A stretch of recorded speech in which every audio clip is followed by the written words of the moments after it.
Hello students of 6th class, here I am back with chapter number 8 Ashoka the Mauryan Empire.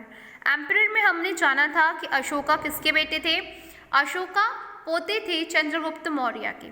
Chandragupta Maurya के बेटे का नाम बिंदुसार था और बिंदुसार के बेटे थे अशोका।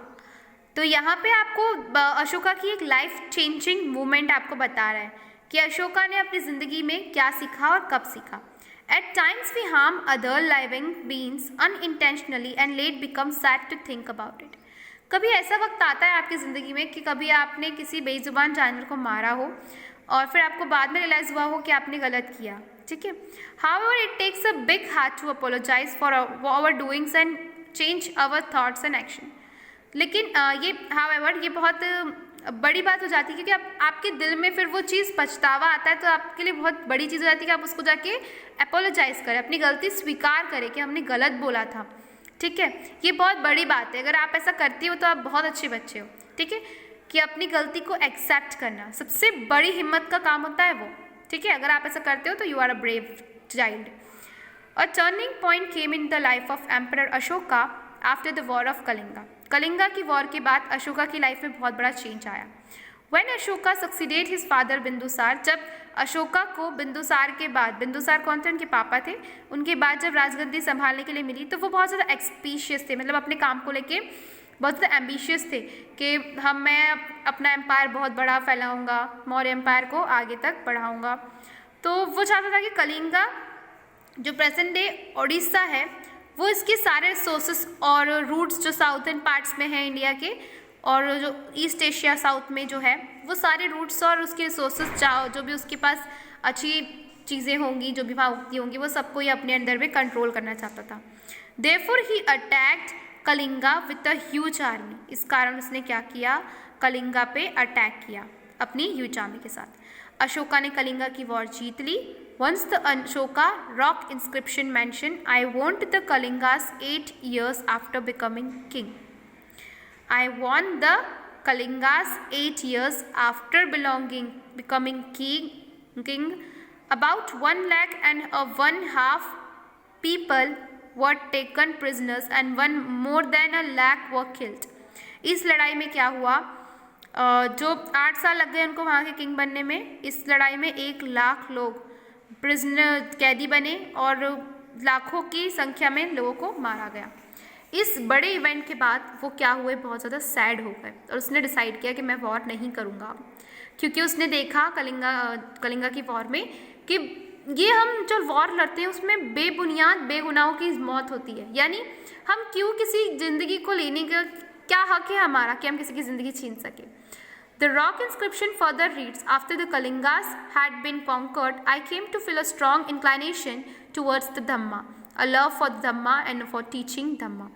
इनका जब ये कलिंगा की इतनी बड़ी घटना हुई तो उसके बाद इनको स्ट्रॉन्ग फीलिंग आई कि नहीं, मैं अब धर्म वाला बनूंगा और मैं धम्मा की सबको सिखावत दूंगा या सिखाऊंगा। आई फील डीप रिग्रेट, मैंने जो किया जो कलिंगा में उसकी मुझे बहुत ज़्यादा पछतावा है। Ashoka was indeed a unique king who did not conquer the place even after winning the war. Ashoka फिर ऐसा पर्सन बन गया कि उसने कभी भी फिर जिस भी जगह को उसने जीता तो उसको अपने अंडर में नहीं लिया, ठीक है।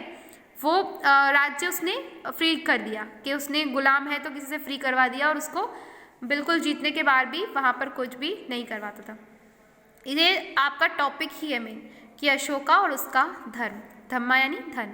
तो अशोका का धम्मा क्या था। Let us understand what Dhamma was, which the Ashoka decided to observe and teach. Dhamma is the प्राकृतिक वर्ड, प्राकृतिक वर्ड है धम्मा जो संस्कृत से लिया गया है। उसका मतलब क्या होता है, कस्टम, रिलीजन, मॉरल ड्यूटीज, जिसको आप धर्म बोलते हो वही है। मॉरल ड्यूटीज़ यानी सच्चाई में जो भी हमारा क्या है, ड्यूटीज़ है, हमारी जिम्मेदारियाँ।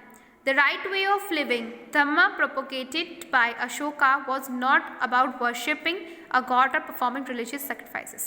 धम्मा का मतलब इनके लिए वो नहीं था कि हम अपने भगवान के लिए प्रार्थना करें, अपने भगवान को प्रसन्न करें या फिर उनके लिए सेक्रीफाइसेस करें, उनके लिए बलिदान दें। Instead, it was a set of moral duties and good conduct which Ashoka wanted to people to follow.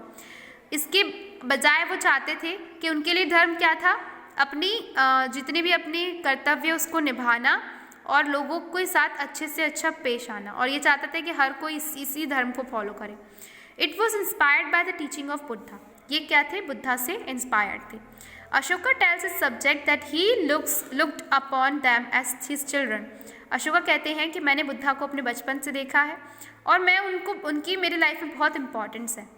He was troubled to see that his people often quarreled in the name of it. उनको बहुत दुख होता था जब वो देखते थे कि उनके लोग धर्म के नाम पे एनिमल्स को बलि चढ़ा रहे हैं और एक दूसरे को काट रहे हैं, यूजलेस रिचुअल्स फॉलो कर रहे हैं, यानी किसी ऐसी परंपराओं को फॉलो कर रहे हैं जिसका कोई मूल ही नहीं है। ट्रीटेड स्लेव्स, जो गरीबों को ये लोग गुलामों को अपने जो ट्रीट करते थे, जो सर्वेंट्स को ये लोग लड़ाई करते थे, ये सब देखकर अशोका बहुत ज़्यादा बुरा फील करता था। अशोका ने देखा कि लोगों के पास बहुत सारी प्रॉब्लम है और इसका सॉल्यूशन एकलौता धर्म है, धम्मा है। And it was his duty to teach, और इनकी ये ड्यूटी है, इनका ये कर्तव्य है कि ये लोगों को ये वाली बातें सिखाए। तो इन्होंने क्या किया? धम्मा को सिखाना शुरू कर दिया। इसके लिए उन्होंने रॉक, पिलर, केव, वॉल्स, हर जगह इसकी मैसेजेस को गुदवाया और कुछ इंस्क्रिप्शन भी इन्होंने लिखवाए। डिफरेंट रिलीजन के लोगों के लिए डिफरेंट लैंग्वेज में लिखा है ताकि हर कोई इसको पढ़कर अपने जो है अपनी लाइफ में ढाल सके उसको। One of his bedrock inscription tell his subjects to avoid unnecessary religions।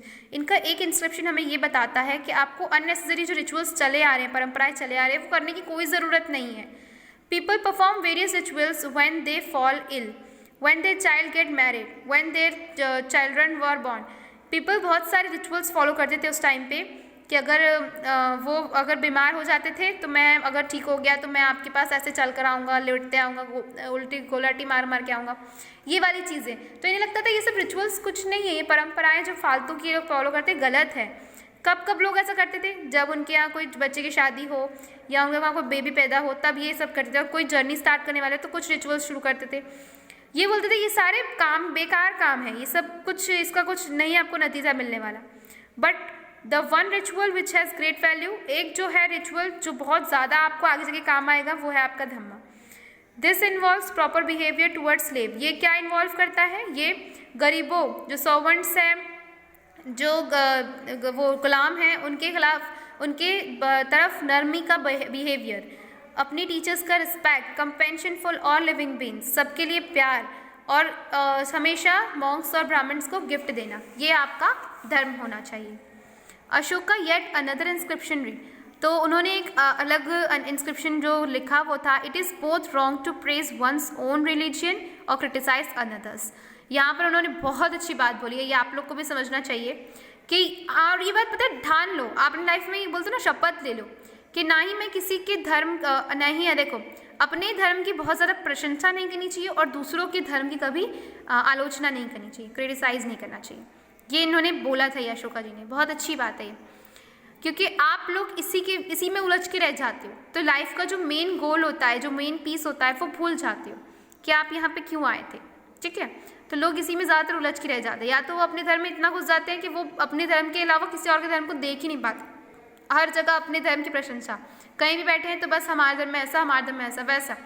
और कुछ लोग तो ऐसे होते हैं जो सिर्फ और सिर्फ दूसरों के धर्म पे उंगली उठाने के लिए आए हैं। तो ये दोनों ही पॉइंट ऑफ व्यू बहुत रॉन्ग है।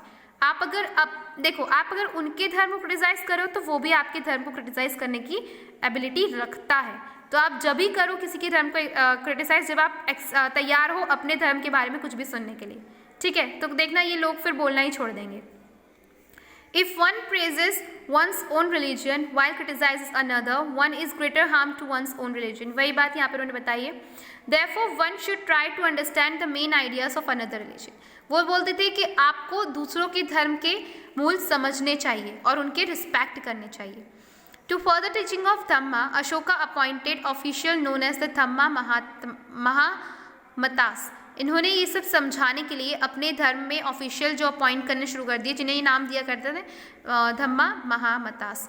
These officials were instructed to go from place to place teaching people about धम्मा। इन्हें ये इंस्ट्रक्शन मिला था, इन्हें ऑर्डर मिला था कि ये क्या करेंगे, एक दूसरी जगह जाएंगे और धम्मा का मैसेज जो है वो लोगों तक पहुंचाएंगे। मे बी वो अलग कंट्री हो सकती है, अलग लैंड हो सकता है, जैसे कि सीरिया, इजिप्ट, ग्रीस, श्रीलंका, ताकि ये धम्मा की ज़्यादा से ज़्यादा क्या हो, लोगों के तक पहुंचा सके धम्मा की टीचिंग।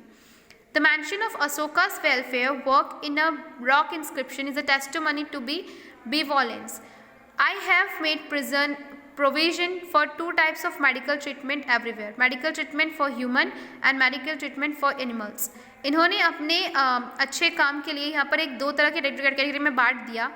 क्या बांटा उन्होंने? अपनी प्रोविंसेस बांट दिया। एक थी जो मेडिकल ट्रीटमेंट करती थी लोगों इंसानों का, और दूसरी जो जानवरों के लिए काम करती थी। I have had medical herbs imported and ground in place where these were not available. मैंने क्या किया? पढ़ाई किया, बहुत सारे मेडिकल जो भी हर्ब्स हैं, जो पौधे, जो जड़ी बूटियाँ आप बोल सकते हो उनके बारे में, और जहाँ ये नहीं हो सकती थी वहाँ पर मैंने वहाँ पर उनको उगाया, जहाँ ये नहीं पहुँच सकती थी, तो वहाँ के लोग उससे ही राहत का काम कर सके। I had wells, ducts and trees planted along the roads for the benefit of humans and animals. और मैंने क्या किया? जो राहगीर है उन लोगों के लिए, और जहाँ राह पे जो जानवर चलते हैं उन लोगों के लिए मैंने 2 पेड़ उगाए किस रोड के दोनों साइड। ये चीज़ फिर उनको क्या मिलती थी? उससे छाया मिलती थी, वो वहाँ पे विश्राम करा करते थे। ये वीडियो बहुत लेंथी हो रहा है, तो मैं आपको इसके आगे नेक्स्ट एरा में समझाऊंगी, नेक्स्ट सेशन में। ओके, मिलते हैं नेक्स्ट सेशन में। Goodbye of you.